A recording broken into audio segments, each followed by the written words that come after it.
यहां वहां भटकने लगे। श्री हरि विष्णु ने कहा कि अब तो एक ही रास्ता, एक ही मार्ग शेष है, हम सबको मिलकर समुद्र मंथन करना चाहिए। देखो माला से बात चली थी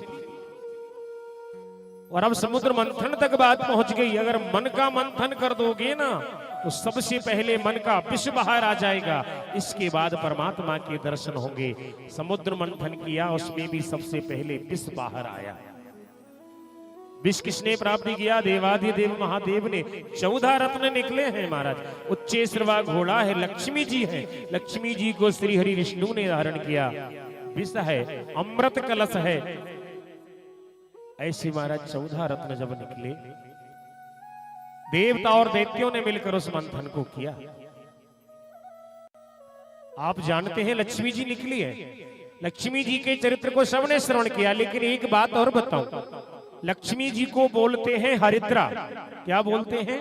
हरिद्रा, हरिद्रा, ठीक है। और लक्ष्मी जी की एक और बहन निकली थी समुद्र से, जिसके बारे में शायद आपने कभी ना सुना। लक्ष्मी जी की एक और बहन निकली थी जिनका नाम था दरिद्रा। एक हरिद्रा एक दरिद्रा। लक्ष्मी जी को सब चाहते हैं आ जाए, दरिद्रा को कोई बुलाता है क्या? ना, दरिद्री हो जाएगा व्यक्ति, निर्धन हो जाएगा, उसको कोई लेकर नहीं गया। वह दरिद्रा समुद्र के वहीं तीरे बैठे बैठे, उसको बहुत समय हो गया, उसको कोई लेकर नहीं गया। लक्ष्मी ले गए, लक्ष्मीपति विष्णु भगवान शिव ने ले लिया। सभी जो थे महाराज रत्न, सभी इधर उधर स्वर्ग में पहुंच गए। पारिजात वृक्ष, उच्चेश्रवा इत्यादि। दरिद्रा को कोई नहीं ले गया महाराज। बहुत समय बीत गया। समुद्र के तीरे बैठी बैठी वह देवी रो रही थी। बताओ, मुझे कोई नहीं ले जा रहा है, कोई मुझे प्रिय नहीं समझता है। एक दिन की बात, ऋषिवर दुस्सह, ऋषि दुस्सह वहां से निकल कर जा रहे हैं और देखा कि एक देवी बैठी बैठी रो रही। बड़े ध्यान से सुनना, ये दरिद्रा का चरित्र है। हरिद्रा तो आएगी, लक्ष्मी आएगी, लेकिन दरिद्रा ना आए इसका भी एक उपाय। कहां मिलती है, कैसे शांत हो जाती है, सभी बातें आएंगी। ऋषि दुस्सह ने उस देवी से कहा, देवी कौन है, आप क्यों रो रही हो? बोले महाराज श्री क्या बताऊं, मैं लक्ष्मी की बहन हूं, सगी बहन।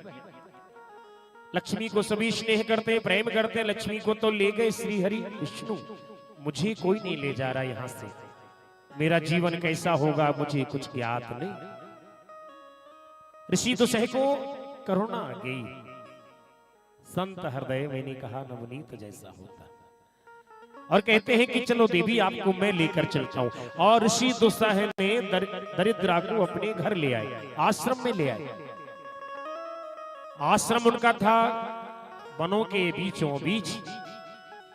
और जब ऋषि दुस्सह भगवान का नाम लेना, नारायण का नाम, ओम नमो भगवते वासुदेवा, तो दरिद्रा अपने कान बंद कर लेती। उसको ये मंत्र अच्छा नहीं लगता था, अपने कान बंद कर ले। ऐसे बहुत दिन चलता रहा। ऋषि दुस्सह ने कहा कि देवी भगवान का नाम है, सुना करो। बोले ना महाराज श्री, जाने क्या है, मैं इस नाम को सुनते ही बहुत बेचैन हो जाती हूँ, मुझसे सुना नहीं जाता, मुझे बहुत कष्ट होता है। तो ऋषि दुस्सह ने कहा चलो मैं तुमको एक जगह लिवा ले चलता हूं, वहां तुम्हारा ये रोग समाप्त हो जाएगा। बड़े ध्यान से सुनने वाली बात। और ऋषिवर दुस्सह ने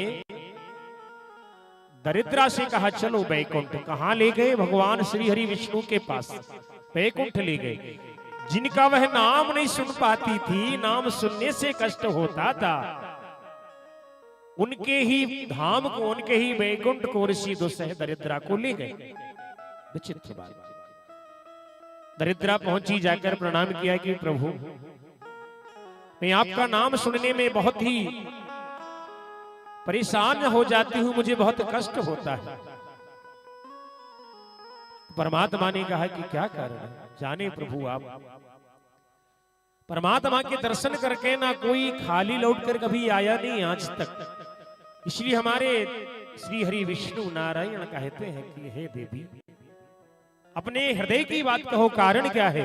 बोले क्या अब कहूं परमात्मा, लक्ष्मी को सब प्रेम करते हैं, सब अपने साथ रखना चाहते हैं, लेकिन मुझे कोई अपने साथ नहीं रखना चाहता। मैं दरिद्र हूं, मेरा जीवन कैसे होगा?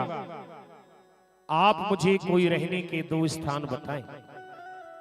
जैसे कलियुग को कोई स्थान दिए था ना महाराज परीक्षित जी ने, कहां कहां कलियुग रहता है सबको पता है, वहां कलियुग है, लेकिन महाराज फिर भी लोग जानबूझकर उसी स्थान पे जाना पसंद करते हैं, प्रिय समझते हैं।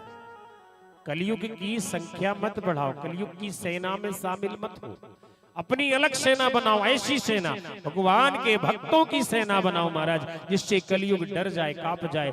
ये लोग तो बहुत हो गए, इतने सारे लोग, कलियुग की सेना में शामिल नहीं होना। दरिद्रा से भगवान विष्णु ने कहा कि बताओ क्या चाहती हो? दरिद्रा ने कहा प्रभु, मैं आपके चरणों में आश्रय चाहती हूँ, आपके चरणों में जहां लक्ष्मी निवास करती है ना, आपके चरणों में वहीं मेरा भी निवास हो, मैं उसकी बहन हूं। विचित्र बात है, परमात्मा ने कहा ठीक है, ये मेरा वैकुंठ धाम है, यहाँ लक्ष्मी निवास करती है, यहाँ तो आपका निवास संभव नहीं है।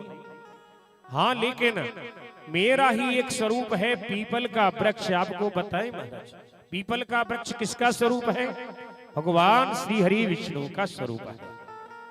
तो भगवान ने दरिद्रा से कहा है, वे शब्द आप भी स्पष्ट ध्यान से सुने कि देवी दरिद्रा, मेरा जो स्वरूप है पीपल का वृक्ष, आप जाने भगवान पीपल के वृक्ष में भगवान विष्णु रहते हैं, और बील के वृक्ष में भगवान महादेव रहते हैं। लेकिन जगत जननी का निवास कहां होता है? माता जी का। माता जगत जननी जगदम्बा महामाया का निवास कहां होता है?